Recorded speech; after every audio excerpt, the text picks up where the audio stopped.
नमस्कार, आपण पाहत आहात ठळक घडामोड क्राईम न्यूज। निर्भीड पत्रकारिता आवत सत्याचा। दौंड हादरले, आईच्या प्रियकराची कोयत्याने निगृण हत्या। दौंडमध्ये अल्पवयीन मुलाकडून धक्कादायक कृत्य।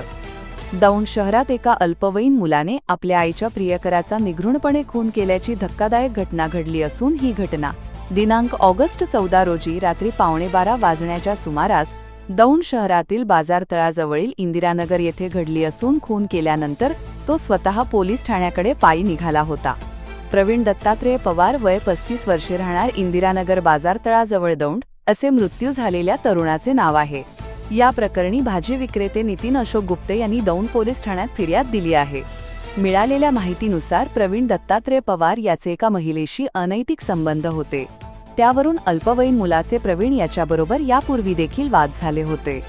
त्याबाबत सातत्याने सांगूनही प्रवीण पवार ऐकत नसल्याने त्याच्याविषयी महिलेच्या मुलाला प्रचंड राग होता। दरम्यान मध्यरात्री प्रवीण हा इंदिरानगर येथे आल्यानंतर त्याचा महिलेच्या मुलाबरोबर वाद झाला। रागाच्या भरात मुलाने कोयत्याने प्रवीण पवार याच्या डोक्यावर, तोंडावर, हातावर व शरीरावर कोयत्याने सपासप वार करीत त्याला जागीच ठार केले असे फिर्यादीत नमूद करण्यात आले आहे। खून केल्यानंतर अल्पवयीन मुलगा स्वतः पायी दौंड पोलीस ठाण्याकडे हजर होण्यासाठी निघाला होता, परंतु पोलिसांना त्याची माहिती मिळताच त्यांनी अर्ध्या रस्त्यात त्याला ताब्यात घेतले असून अल्पवयीन मुलाविरुद्ध भारतीय न्याय संहिता कलम 103 खून करणे अन्वये खुनाचा गुन्हा दाखल करण्यात आला आहे। पुढील तपास दौंड पोलीस ठाण्याचे पोलीस उपनिरीक्षक रुपेश कदम हे करीत आहेत। प्रतिनिधी तुषार लव्हेसोबत ठळक घडामोड।